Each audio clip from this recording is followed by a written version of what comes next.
National Electrical Code, specifically Articles 500 through 517, outlines the installation requirements for electrical equipment in hazardous locations. However, it's crucial to understand that the NEC itself does not define or classify what constitutes a hazardous location. This responsibility falls upon the authority having jurisdiction, often referred to as the AHA or the insurance carrier. NEC Section 90.1c explicitly states that the code is not intended as a design specification or an instruction manual for untrained persons. This means the NEC provides general guidelines and requirements but doesn't offer detailed, site-specific design instructions for hazardous locations. NEC Section 500.8 further clarifies that the classification of locations as hazardous or non-hazardous is determined by the AHA. Additionally, NEC Section 500.10 addresses potential conflicts, stating that where insurance regulations and the AHA requirements differ, the insurance regulations shall govern.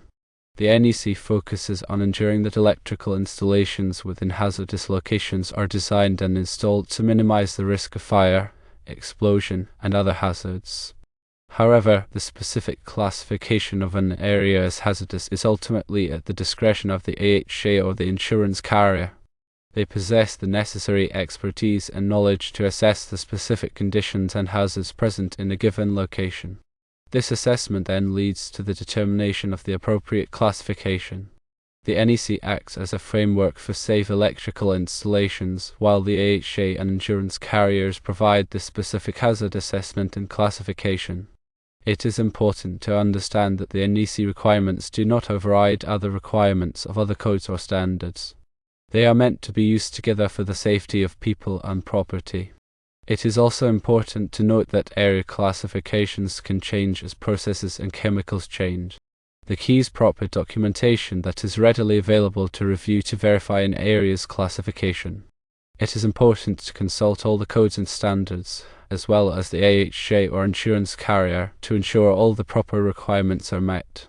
The NEC covers many different areas for classifying hazardous locations. These different classifications are based on the properties of the flammable materials that may be present, the likelihood of a flammable atmosphere being present, and the type of equipment that is used in the area. Firstly, Class 1 locations are those in which flammable gases or vapors are or may be present in the air in quantities sufficient to produce explosive or ignitable mixtures. Secondly, Class 2 locations are those that are hazardous because of the presence of combustible dust. Thirdly, Class 3 locations are those that are hazardous because of the presence of easily ignitable fibers or flames, but in quantities sufficient to produce ignitable mixtures. Within each class, there are also divisions. Divisions indicate the probability of the presence of a hazardous material. Firstly, Division 1 locations are those in which the hazardous material is present under normal operating conditions. Secondly, Division 2 locations are those in which the hazardous material is present only under abnormal conditions. Within each division, there are also groups. Groups indicate the specific type of hazardous material that is present. For example, Group A includes acetylene, Group B includes hydrogen, Group C includes ethylene, and Group D includes propane. In addition to the class, division, and group, hazardous locations are also classified by temperature. The temperature classification indicates the maximum surface temperature that the equipment in the hazardous location can reach. It is important to select equipment that is rated for the appropriate temperature classification to prevent ignition of the hazardous material. The NEC provides detailed requirements for the selection, installation, and maintenance of electrical equipment in hazardous locations.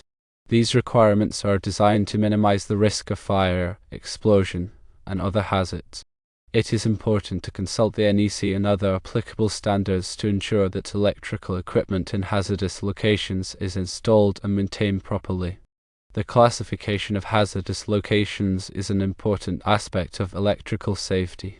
By properly classifying hazardous locations and selecting equipment that is rated for the appropriate class, division, group, and temperature, the risk of fire, explosion, and other hazards can be minimized. Remember that the NEC is not a substitute for engineering knowledge and experience. It is a guide to help qualified persons design and install electrical systems in a safe and effective manner.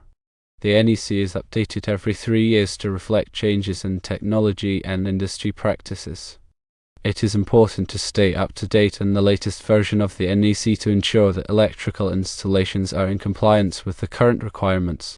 In summary, the NEC provides a framework for safe electrical installations in hazardous locations, but the AHA or insurance carrier are responsible for the actual classification of those locations based on their specific knowledge and assessment of the risks involved.